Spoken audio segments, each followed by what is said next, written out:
Hey everyone, it's Wolfie TV and you're watching part 2 of Valentine Panic. So, I froze, looking to each of the employees in thought. I had to choose. I was good with both jobs, but I guess I had to focus on one side to work efficiently. I didn't want to ruin the clockwork of the cafe by doing both. I thought about the people in each section. Trinity and Quinn were obviously the chefs by the cafe, and a third would help. At least someone who could fetch their ingredients and make sense of everything that was in the order. However, Leo and Joey worked the front, and who knew how many people were going to be needing service come Valentine's Day. I had to weigh out my options: kitchen aid or server. Server! Since I was going to work in front with Joey and Leah, I was given a uniform to wear. I matched the two of them, and luckily enough, I was told that I could adjust the outfit to whatever style I wanted, as long as it was appropriate for a cafe. Joey and Leah seemed to be happy to have me on board, and I couldn't blame them. If the rush was going to be as crazy as I imagined, then the more people who were in front, the better. I look forward to working with you. Thanks, Leah. It would be good to have some help. Trinity and Quinn can run the kitchen together just fine for the rush. Right. It felt a little weird to be dressed like a server for a cafe. Mind you, not many local cafes even had servers, so I was definitely in for a new experience. At least the outfit I wore looked good on me. My two co-workers didn't look half bad either. In fact, it made me more excited to work with them. Ooh. Leah was like a ball of sunshine, friendly and kind, but I could tell she saw the world with rose-coloured tinted glasses. It almost felt inhumane to think about, but imagining her angry or even remotely upset seemed like a curiosity just to compare with her smile. Joey, on the other hand, was more of a mystery to me than anything else. He put on a strong and almost stoic exterior, but somehow managed to pull charm out of thin air, as if it was peeking through the cracks in his shell. I couldn't help but wonder, why is he so damaged? Both of them, however, ran the front like clockwork. Joey ensured the organisation of the cashier and counter, while Leah made it her job to clean and organise the tables and booths. So, was the cafe closed today? Huh? Oh, yes. Kay is on a business trip while our supervising manager, Naomi, is in France for a demonstration. Both the owner and the manager are gone for a period of time. We closed the cafe on the first day to prepare for the day after. The next day we open, and everything runs smoothly with no one knowing the wiser. Smart. It's nice when things go smoothly. Then again, nothing wrong ever happens here. It's so ill now. You really shouldn't say it like it's impossible for bad things to happen, Leah. Well, I haven't seen anything bad happen here since I started working here, and I've been here longer than you, Joey. Never say never. Dr. Pepper, what's the worst that could happen? Leah really was the optimist of the pair. It was rather refreshing to see such potential, but Joey had a point. You should never jinx luck by saying nothing bad will happen. It's better to be realistic. At least someone shares my sentiment. Uh-huh. I guess I'll have to be the positive one of our trio. Not really. You really do find the smallest bits of joy in any situation, don't you? There's always a good side to every scenario. I kind of want to punch you. Despite the differences between them, working with Leah and Joey looked like it was going to be a lot of fun. My first day of work was definitely not what I expected. I was asked to go in at 6 a.m. and was scheduled until 8 p.m. later in the day. I could only hope that the rush would not run me over. When I arrived, there was already a line circling around the block. Holy crap. Hey, over here! A little step to the alley and I found the back entrance to the cafe. Perfect. Come on! We gotta meet and psych ourselves up! Right. Once inside, I was greeted with an anxious energy. I could tell that all 4 of my co-workers were nervous, but As I was the new person, I knew I added a hefty amount of my own into the mix. So, are we ready to open the gates? You make it sound like this is a terrible thing. It's not terrible, more so than it's exhausting. I'm sure we'll be fine. Just gotta pace ourselves. Despite the fear of the day ahead, with a solid nod from each person, we were ready to go. This panic was not going to do me in, and I had to make sure I pulled my weight. I did not want this event to fail because of a mistake I made.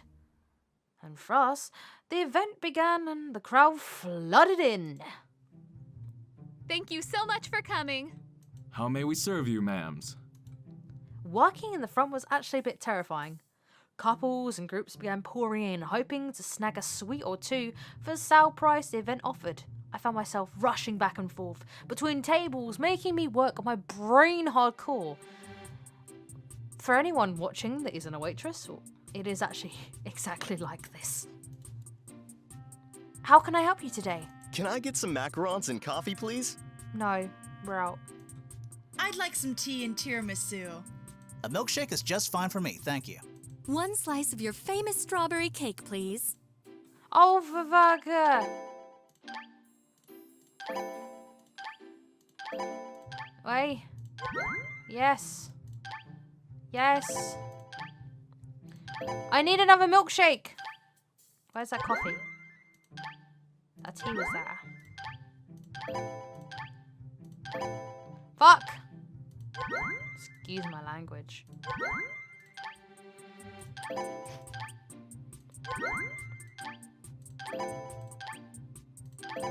Oh my god. I'm not even paying attention now.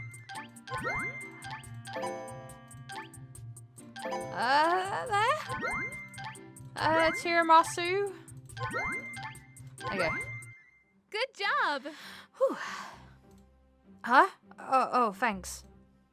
I managed to serve my customers perfectly within a minute of each other. Seeing their faces light up at my fast delivery made me feel a little proud of the work I was doing. To see them enjoy the food I gave them just added a pinch of accomplishment. Hey, don't let it get to your head. We have more customers. Oh, I thought I was done for the day. Right. At least Joey and Leah kept me in reality. I was pretty sure that later in the week I would just adjust the flow of the cafe and eventually everything would become routine and almost tedious. For now though, everything was a new experience. At some point in time, the crowd seemed to die down a bit, at least to where the three of us could relax for a minute or two. I managed to sneak behind the cashier and sit down, having been on my feet for a long period of time. How do servers survive? Joey walked around the counter and spotted me, crossing his arms and raising an eyebrow at me before shrugging and organising some of the pastries in the display. Tired already? I'm ambushed. Don't give up just yet. We've got a couple more hours to go before we close up. I frowned my eyebrows and looked up at the clock on the wall. He was right. It was only 1 p.m. We had 7 more hours to go before we could call it a day. Jeez. Don't stress out too much. Leah's taking most of the weight. Take a break. Huh? I peeked up over the counter to see Leah still on top of her game, butting tables and serving the small line of customers still flowing in. The click on her heels made me drop my jaw. She hadn't sat down or stopped once. I felt bad that she was taking the brunt of her work, but hearing Joey's statement, I could tell that this was normal for her. Help! I couldn't just sit around while she was still working. Hi! I quickly got up and made my way around the counter, hopping into the fray and taking orders from new customers that walked in. Hey, here, I got these. Huh? Oh, thank you. You're welcome, Leah. Leah smiled at me with almost made me light up because I was so tired. I was entranced at the sight but shook my head and got back to bussing tables. I made it a priority to keep her work equally balanced between me and Leah. Maybe it was a pride thing. Maybe it was because I wanted to help Leah. Who knew? There came a point where Leah and I had finished serving tables and the last customers and had a moment to actually stop and relax. Leah let out a sigh and wiped her brow with a pink handkerchief she hid in her apron. Whew, the masses are letting us have a break. You're telling me? Leah giggled, causing me to laugh a bit as well. I barely noticed how much time passed, but I felt good and glad that I was able to assist Leah in making work a little easier. Thank you very much for helping me. I know that this was your first day, but Joey and I really appreciate the work you've been doing. Huh? Oh, sure. Anytime, Leah. Look alive, you two. Another rush coming in. No! Leah and I looked to the window at Joey's exclamation, seeing a large group forming outside, ready to enter the cafe. Despite the sight, Leah let out a happy giggle. Well then, guess we better go make their day, huh? No! This is hell! Without a second to respond, Leah rushed over to welcome them and seat the new customers, as if the small seconds of standby she had enough to fully recharge her. How? Before I knew it, I was back on my feet and the rush began again. The waves alternated with breaks in between, but I somehow managed to survive all the way till 7 PM. Day 1 closed, with us barely having the energy to speak to each other, only able to say our byes for the night. Day 2 was barely different from the first, with the next day being Valentine's Day. A large rush of people piled in, most likely to not get trampled during the bigger holiday. At least my body was getting used to it. A little bit.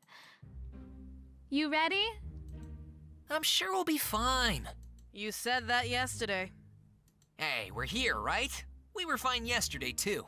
Save that energy for the crowds. The second day in front was a bit heavier than the first. Being that we were a day away from Valentine's Day, we had to manage. Hey, do you mind bussing the tables on the right? They just sat down. Got it. Better hurry and fill those orders. More people are coming. As much as Joey's words didn't help, I had to focus. I didn't want to screw up a second day on the job. Hello, how can I help you today? I'll just have some creme brulee. Thanks. I'd like... A coffee and some cheesecake. Can I get tea and macarons? Uh-oh. I saw a macar... No, I didn't. It's creme brulee. Where's that bloody tea? Oh my god. I can't There's tea there. Let's try this one. No. No, I saw creme brulee. Somewhere.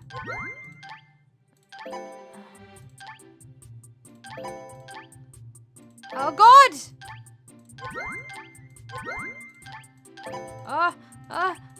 Stress! Okay, it's good. And just like that, I had nailed my orders. Leah and Joey seemed proud, Leah giving me a smile and Joey sending a small nod, my way in approval. I was nailing this, but I could only imagine that the experiences of the first day taught me well. At long last, the wave that had been rushing in finally calmed to a slow beat, slow enough for us to take a break and breathe. Despite being fully energized yesterday, Leah seemed a little more exhausted than expected. Hey Leah, are you okay? Huh? Oh yeah, I'm fine. Thanks for asking. No problem. Leah gently leaned against the display counter and wiped her head with a pink handkerchief, letting out a breathy laugh. Today is going to be long, but at least people are enjoying their food. It took a moment for me to get what Leah was saying. The customers were eating their meals and they were happily chatting or lost in their own worlds. Smiles painting their faces with genuine joy. I guess that was the benefit of working in such a place. However, one thing was off. Where's Joey? Leah listened to my question and looked around, becoming curious as well before letting out a small sigh. He's probably in the alley listening to music. If you want to check up on him, you can. He'll be back in a minute. Let's find Joey. As much as I trusted Leah, I knew the effects of music. Listen for too long and you lose track of time. I walked out the cafe and went into the alleyway from the kitchen, spotting Joey leaning against the wall and gently bobbing his head to music, earbuds sitting in both ears. Despite not wanting to disturb him, I knew that the break wasn't going to last long, so I walked out and stood in his line of sight, hoping to catch his attention. As he finally took in the sight of me, he slid an earbud out of his ear and frowned his eyebrows in confusion. What is it? Need help with something? No, I just wanted to make sure you were okay and didn't get lost in the break. Joey stared for a moment before chuckling and shaking his head. I'm all good. You don't need to worry about me. I appreciate that, though. Joey relaxed against the wall and lifted his cell phone out of his pocket, running his thumb over the screen, possibly to turn down the volume of his music before looking at me again. I used to work at a club, so music helps me relax. My mind instantly went blank. Wait, what? Wait, you worked at a club? Joey nodded and lifted his phone towards me. On it was an album with the silhouette of a man on a pole dancing with rave lights around him. I used to work at the Mad Vibes Club, an underground dance and strip club deep in Chicago. I was a bouncer and was part of club security. My older brother was a DJ, and my younger brother was a pole dancer. I was stunned. He was speaking so bluntly about the experience. A part of me became lost as to why he went from club bouncer to caf waiter. Joey seemed to notice and grinned a bit at me. Maybe tomorrow I'll tell you more. Break's over, though. And like that, Joey made his way inside, leaving me lost and dumbfounded. Or founded. So guys, if you enjoyed this episode and you want to watch the next one, then please leave a like and comment and all that good stuff. Have a fantastic day and I'll see you next time.